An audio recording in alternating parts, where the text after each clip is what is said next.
새해 첫 주일입니다. 새해가 밝았습니다. 이런 표현을 들으면 새해가 밝았다라는 표현을 들으시면 머릿속에 어떤 이미지가 그려지십니까? 제가 떠오르는 이미지, 또 아마 흔히 그렇게 생각하실 거라고 생각하는데요. 새해 첫날 해가 뜨는 이른바 해돋이의 모습을 떠올리곤 할 것입니다. 어둠을 뚫고 주황색의 찬란한 빛을 내뿜으면서 온 세상을 환하게 밝히는 아침의 해의 모습, 바로 그러한 모습과 같이 오늘 우리의 새해가 그렇게 힘찬 한 해가 되기를 소망합니다. 한편으로는 이 겨울의 때와 같이 여전히 차갑고 어두운 긴 밤을 보내고 계신 분들도 있습니다. 어렸을 적 제가 읽지는 않았지만 저희 집 책장에 꽂혀 있던 책 중에 인상 깊은 제목의 책 하나가 있었습니다. 혹시 오래된 책이라 아실 분들은 아실 것 같기도 한데요. 터널을 지나야 별이 보인다라는 책이었습니다. 혹시 아시나요? 네. 비록 어둡고 캄캄한 터널일지라도 그 긴 터널을 지나면 밝은 별이 보이듯이 우리의 인생도 마찬가지로 때로는 어렵고 괴로운 상황일지라도 그러한 겨울의 어두운 시간을 보내고 있을지라도 그 끝에는 반드시 별을 보게 될 것이라는 것이죠. 하지만 지금 당장 터널을 지나고 있는 동안에는 그 끝이 보이지 않는 것 같고 걸어갈 힘조차 없는 일들이 있습니다. 지난 세월 우리는 코로나로 인해서 수많은 사람들이 처음 겪어보는 어려움 속에서 낙심하고 좌절하기도 하는 것을 보았습니다. 비단 코로나가 아니더라도 우리의 주변에는 또 우리의 삶에는 질병과 죽음과 다양한 이유로 몸도 마음도 컴컴한 터널 속으로 들어가는 분들이 많이 있습니다. 지금 그러한 시기를 보내고 계신 분들도 있습니다. 혹여 이 자리에 지금 그러한 고통 가운데 깊은 어둠을 지나고 계신 분들이 있다면 오늘 이 말씀을 통하여 우리의 마음이 다시 한 번 더 새 힘을 얻기를 간절히 소망합니다. 오늘 하나님께서는 우리에게 이렇게 말씀하십니다. 너희의 하나님이 이르시되 너희는 위로하라, 내 백성을 위로하라 말씀하십니다. 오늘 주님의 백성들을 향하여 위로하시는 하나님의 음성이 우리의 마음에 닿아서 모든 어두움을 몰아내고 위로를 얻는 이 시간 되기를 소망합니다. 믿음의 사람들은 터널을 지날 때에도 기뻐할 수 있습니다. 좌절하며 눈물을 흘리며 걸어가는 것이 아니라 기뻐하며 그 터널을 지나가는 것이죠. 그 이유는 무엇입니까? 오늘 본문은 이야기합니다. 첫째로 하나님께서 그 끝을 선언하시며 위로하시기 때문입니다. 본문에 나타나는 이스라엘 백성들도 길고 어려운 시간들을 보내고 있었습니다. 이사야 39장에서는 하나님께서 이스라엘을 향하여 예루살렘이 바벨론에 의해서 멸망을 당하고 재물은 빼앗기고 그 백성은 포로로 잡혀가게 될 것임을 선언하셨습니다. 이 소식을 들은 이스라엘 백성들의 마음은 어떠하겠습니까? 낙심하는 것이죠. 실제로 그것이 역사 속에서 성취되어 바벨론의 포로로 잡혀갔던 백성들 마음 역시 낙심할 수밖에 없었을 것입니다. 그러나 그들의 마음을 더욱더 괴롭게 하는 것이 있었습니다. 상황 때문이 아니라 그것은 하나님을 향한 의심 때문이었습니다. 실망인 것이죠. 하나님께서 우리를 버리셨다라는 겁니다. 이러한 마음은 이사야 40장 27절에서도 나타납니다. 우리 같은 장 안에 있으니까요. 눈으로 함께 보겠습니다. 이사야 40장 27절입니다. 내 길은 여호와께 숨겨졌으며 내 송사는 내 하나님에게서 벗어났다. 쉽게 말하면 이런 겁니다. 여호와께서는 나의 어려움을 모르고 계신다. 내 하나님께서는 나의 간절한 부르짖음을 무시하신다라는 부르짖음이죠.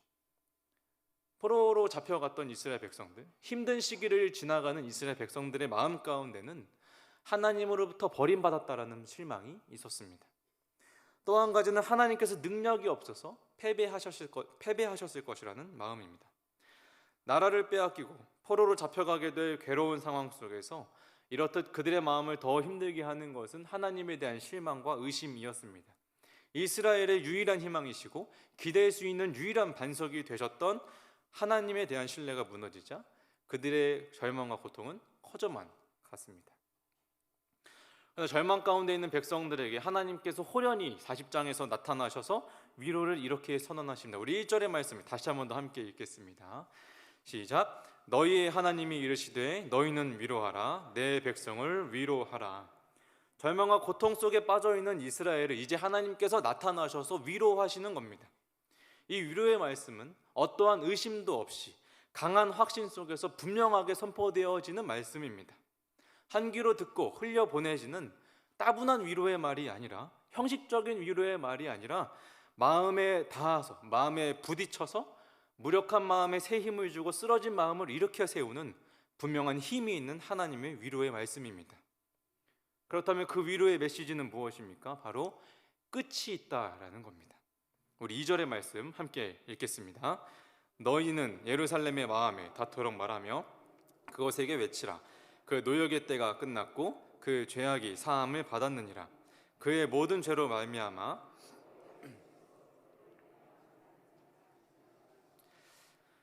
비록 자신들의 죄로 인하여 벌을 받고 깊은 어둠 가운데 빠진 그들이지만 이제 하나님께서 그들의 어깨에 있는 무거운 짐을 내려놓을 때가 왔다라고 선포하시는 겁니다. 이것은 내가 충분한 대가를 지불했기 때문에, 내가 그 고난을 받을 만큼 받았기 때문에 그 끝이 나는 것이 아닙니다. 오히려 하나님 편에서 이제는 하나님께서 우리 고통 중에 있는 우리를 돌아보시며 이것이 이제는 충분히 되었다라고 간주하시고 건져주시는 하나님의 은혜의 결과인 것이죠. 그러한 은혜의 결과로서 하나님은 이제 우리의 고난을 향하여 끝을 선포하시고 무거운 짐을 내려놓게 하시며 눈물을 닦아주시고 위로하십니다. 오늘 이 위로하시는 하나님의 말씀이 우리의 마음에도 전해지기를 소원합니다. 어떤 이유든 어떤 상황이든 고난과 고통 가운데서 끝없는 터널을 지나는 우리에게도 하나님은 여전히 말씀하십니다. 절망하고 낙심하여 주저앉은 우리의 마음을 향하여 강하게 선포하십니다. 이제는 그 끝이 올 것이다. 이 위로하시는 하나님의 음성에 다시 새 힘을 얻어 일어나는 우리가 되기를 소망합니다.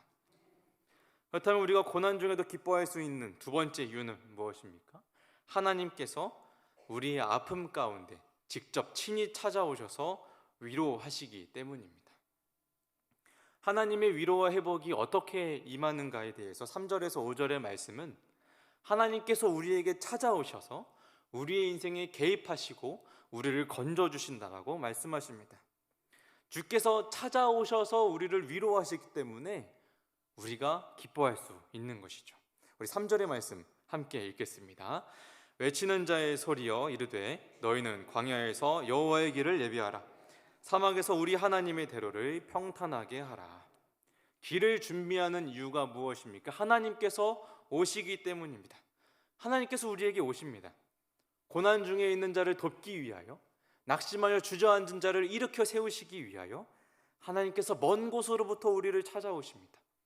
스스로 구원할 힘도 없고 그저 괴로움 속에서 낙심하여 있는 우리에게 찾아오셔서 우리를 다시 일으켜 세우시고 우리를 건져 주십니다. 또한 하나님께서 오실 때 주님은 영광으로 찾아오십니다. 우리 5절의 말씀입니다. 여호와의 영광이 나타나고 모든 육체가 그것을 함께 보리라. 네. 우리의 끝, 주님께서 찾아오시는 위로의 때는 영광스러운 때입니다. 허무한 끝이 아니라 영광스러운 때인 것이죠. 예전에 사역하던 교회에서 아직 말을 떼지 못한 아이 한 명이 있었습니다. 5살 아이였는데도 다른 아이들보다도 말이 한참 늦어서 5살인데도 아직 엄마 아빠밖에 말을 할 줄 모르는 아이였습니다. 그 아이를 계속 보는 내내 그 부모님도 저도 너무 큰 기도 제목이었습니다. 어떻게 하면 얘가 언제쯤 말을 뗄 수 있을까? 언제쯤 말을 할 수 있을까? 항상 기도하며 마음속에 간절히 바라고 있었습니다. 그런데 몇 년이 지나고 작년쯤에 같이 교사로 섬겼던 동생에게서 갑자기 영상통화가 걸려왔습니다. 그래서 얘가 왜 영상통화를 했을까 하고 받아보니까 이 아이가 함께 있는 거예요. 그 동생과 그 아이가 함께 있는 거예요. 근데 이 동생이 저에게 너무나도 기쁜 목소리로 형 이것 보세요. 얘가 이제 말을 해요 하는데 그 순간에 얘가 너무나도 또렷한 목소리로 누구세요? 하고 말을 하는데 누구세요? 안녕하세요 인사해야지 하니까 안녕하세요. 그래서 엄마 이제 나 간식 주세요 하고 말을 하기 시작하는데 그 제 아이가 아님에도 불구하고 이 마음속에 이 벅찬 마음과 기쁨이 너무나도 컸습니다. 지난 사일 걱정하며 눈물로 기도하던 부모님의 마음이 얼마나 위로를 받았을까 하는 생각을 해보았습니다. 이처럼 우리가 비록 잠시의 힘든 세월을 지나더라도 우리의 끝은 여호와의 영광이 찾아오는 밝은 끝인 줄로 믿습니다. 새 아침 해가 어둠을 가르고 떠오르듯이 힘차게 떠오르듯이 우리 마음속에 있는 모든 어둠을 걷어내고 여호와의 영광이 우리에게 임하는 것입니다. 그것이 우리가 겪는 이 고난의 끝, 이 터널의 끝인 줄로 믿습니다. 그러나 주께서 찾아오실 때 이사야의 말씀은 우리에게 한 가지 행동을 요구합니다. 그것은 주께서 오실 길을 예비하라는 것입니다. 광야의 여호와의 길을 준비하고 그가 오실 큰 길을 평탄하게 하는 것이 우리의 역할입니다. 길을 준비한다는 것은 길에 있는 장애물을 치워 없애는 것이고, 평탄하게 하는 것은 울퉁불퉁한 것을 메꾸고 다져서 그 길을 곱게 해서 사람이 다닐 수 있는 길로 만드는 것입니다. 마치 왕이 오실 길을 준비하듯이 그 길을 준비하는 것, 여호와께서 우리에게 오시는 길을 준비하는 것이 바로 우리가 해야 되는 역할인 것이죠. 이것이 무엇을 의미합니까? 하나님께서 우리의 마음에 위로를 전하러 찾아오실 때에는 우리의 마음이 준비되어야 한다는 거예요. 주가 우리의 마음에 오시도록 우리의 마음까지 오시는 그 길을 예비해야 된다는 겁니다. 영적인 장애물을 제거하여서 주께서 오실 믿음의 대로를 만드는 것, 그것이 위로를 기다리는 우리의 자세입니다. 그렇다면 이 마음의 장애물은 무엇일까요? 의심일 것입니다. 어려운 시기를 겪는 이들에게 사실 우리가 여러 가지 말로 위로를 해보지만 사실 어떠한 위로도 그들의 마음에 닿지 않는 것은 이미 그 마음이 굳게 닫혀버려서 끝이 있을 것이라, 이제는 잘 될 것이라, 이제는 힘을 낼 수 있을 것이라 아무리 이야기해도 이미 그 마음이 부정적인 방향으로 굳어버렸기 때문에 잘 될 거라고 생각하지 않기 때문이죠. 마찬가지로 주께서 이 땅에 오셔서 우리의 마음 가운데 오셔서 위로를 선포하신다 할지라도 우리의 마음이 닫혀버리고 귀가 닫혀있는 상태라면 하나님의 위로조차 마음 속에 들리지 않을 것입니다. 그러므로 오늘 이사야의 말씀에서는 우리를 향하여 장애물을 제거하라는 것은 하나님을 향한 의심과 불안을 던져버리고 굳건하고 확신한 믿음을 가지라는 것입니다. 분명 이것이 힘든 일일 수는 있습니다. 이미 마음이 힘들어서 주저앉아 버린 이들에게는 힘든 일일 수 있습니다. 그러나 우리가 기억해야 하는 것은 귀 있는 자, 귀가 열린 자가 주의 말씀을 들을 것이고 마음에까지 평탄한 대로를 준비한 자가 하나님의 위로를 들을 것입니다. 바라기는 오늘 우리의 마음이 우리 마음 가운데 있는 의심을 제거하고 주께서 주시는 위로를 밝히 들을 수 있는 우리의 모습이 되기를 소원합니다. 셋째로, 우리의 마음이 괴로울 때에도 기뻐할 수 있는 이유는 하나님의 말씀이, 위로의 말씀이 반드시 성취되기 때문입니다. 오늘 우리가 이 위로의 말씀을 들을 때 의심하지 말라라고 이야기했지만 우리가 그럴 수 있는 이유는 그것이 여호와 하나님, 영원하시고 신실하신 하나님의 입으로부터 나온 말씀이기 때문입니다. 우리 8절의 말씀을 함께 읽겠습니다. 풀은 마르고 꽃은 시드나 우리 하나님의 말씀은 영원히 서리라 하라. 5절의 말씀에서는 이는 여호와의 입이 말씀하셨느니라 라고 하면서 이 말씀이, 위로의 메시지가 확실하고 분명하게 성취될 것을 보증하고 있는데, 또한 8절의 말씀에서는 그것을 통해 더욱 강하게 선포하고 있는 것이죠. 풀은 마르고 꽃은 시드나 우리 하나님의 말씀은 영원히 서리라 하라. 풀은 누구입니까? 주 앞에서 모든 사람들이고 바로 우리입니다. 6절의 말씀을 보시면 이렇습니다. 말하는 자의 소리여 이르되 외치라. 대답하되 내가 무엇이라 외치리까 하니 이르되 모든 육체는 풀이요 그의 모든 아름다움은 들의 꽃과 같으니. 모든 육체가 풀과 같습니다. 하물며 그 아름다움을 가졌던 강대국 바벨론조차 여호와 앞에서는 한낱 풀일 수밖에 없습니다. 이것은 이스라엘 마음 한켠에 있는 하나님을 향한 의심, 때로는 하나님보다 다른 세상 나라의 신들이 더 강할 것이라는 의심, 하나님께서 우리를 버렸을 것이라는 의심을 다 무너뜨리고 한낱 풀과 같은 것이라고 선포하시는 거예요. 강대국뿐만입니까? 바벨론과 아수르뿐만입니까?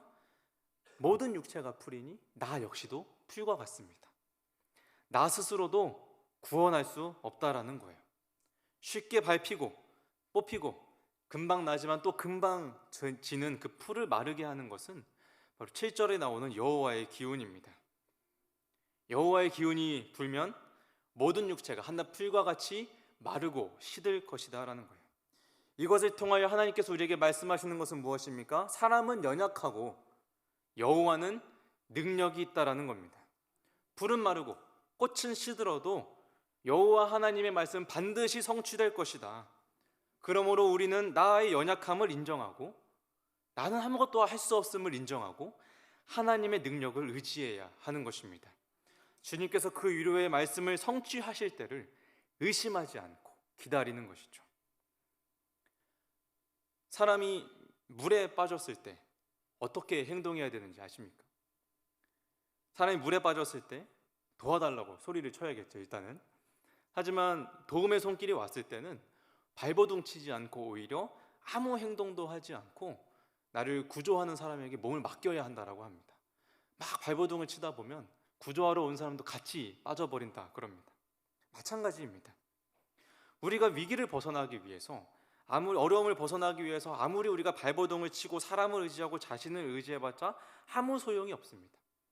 여전히 자신이 이 문제를 해결할 수 있다고 믿는 사람들, 여전히 내 힘으로 헤쳐나갈 힘이 있다라고 생각하는 사람들은 건짐을 받지 못할 것입니다.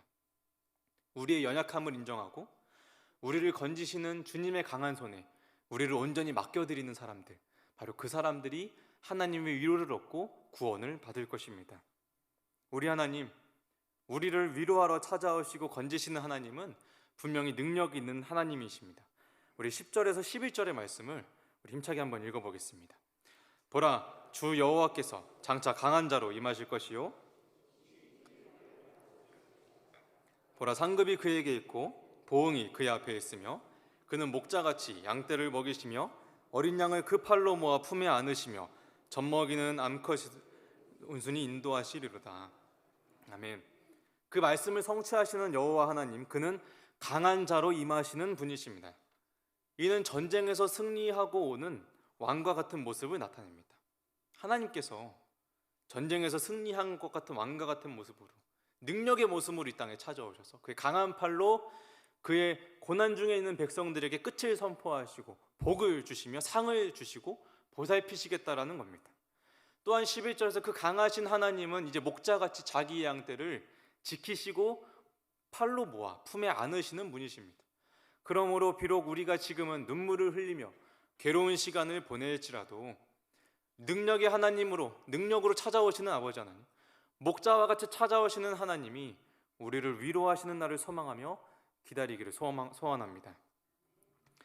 나아가 오늘 이 말씀은 이런 확신 속에서 하나님의 위로를 전파하라고 도전하고 있습니다. 9절의 말씀 함께 보겠습니다. 아름다운 소식을 시온에 전하는 자여, 너는 높은 산에 오르라. 아름다운 소식을 예루살렘에 전하는 자여, 너는 힘써 소리를 높이라. 두려워하지 말고 소리를 높여 유다 성읍들에게 이르되 너희의 하나님을 보라 하라. 아멘. 오늘 말씀에서는 시온에게 선포하고 예루살렘에게 전하는 것이라 되어 있지만 조금 더 본문에 가까운 해석을 보면 예루살렘이 외치는 것입니다. 예루살렘이 온 세상을 향하여 높은 산에 올라서 아름다운 소식을 전하는 것입니다. 예루살렘이 온 민족에게 너희의 하나님을 보라고 선포하는 것입니다. 하나님께서 우리를 위로하시기 위해 찾아오실 때 큰 소리 높여 우리는 하나님의 위로를 보라고 소리쳐야 합니다. 나만, 우리만 위로를 얻고 누리는 것이 아니라 위로가 필요한 사람들에게, 똑같이 어두운 터널을 지나고 있는 사람들에게, 낙심하여 좌절하고 신앙의 힘을 잃어버린 사람들에게 똑같이 하나님의 위로를 선포하라고 명령하고 있습니다. 바라기는 오늘 이 하나님의 위로하심을 굳게 믿으며 동시에 똑같이 어둠 속에 빠진 이들에게도 위로의 기쁜 소식을 전하는 우리가 되기를 소망합니다. 이제 말씀을 마치려 합니다. 우리가 어두운 터널을 지날 때에도 기뻐하며 걸어갈 수 있는 것은 하나님께서 우리를 위로하시기 때문입니다. 전능하신 아버지 하나님, 능력의 하나님께서 우리를 찾아오셔서 이 고난의 끝을 선포하시고 위로하시기 때문입니다. 그렇게 우리는 하나님의 위로하심을 소망하며 계속해서 이 터널의 끝을 향하여 기쁨으로 걸어 나가야 합니다. 이렇게 하나님의 위로하심을 기다리면서 기다리는 자들, 한 걸음 한 걸음 주님의 위로만을 기다리는 자들, 그들에게 하나님께서는 이 터널을 끝까지 기쁨으로 걸어갈 힘을 주십니다. 우리 마지막으로 이사야 40장 31절의 말씀을 함께 읽고 마치려 합니다. 이사야 40장 31절입니다. 우리 함께 힘차게 읽겠습니다. 오직 여호와를 앙망하는 자는 새 힘을 얻으리니 독수리가 날개치며 올라감 같을 것이요 다른 박질하여도 곤비하지 아니하겠고 걸어가도 피곤하지 아니하리로다. 아멘. 오늘 이 힘이, 이 은혜가 우리에게 있기를 소망합니다. 하나님의 위로를 붙잡고 끝까지 어두운 터널의 끝을 향하여 기쁨으로 걸어가는 우리 모든 성도님들이 되시기를 간절히 소망합니다. 우리 함께 기도하시겠습니다.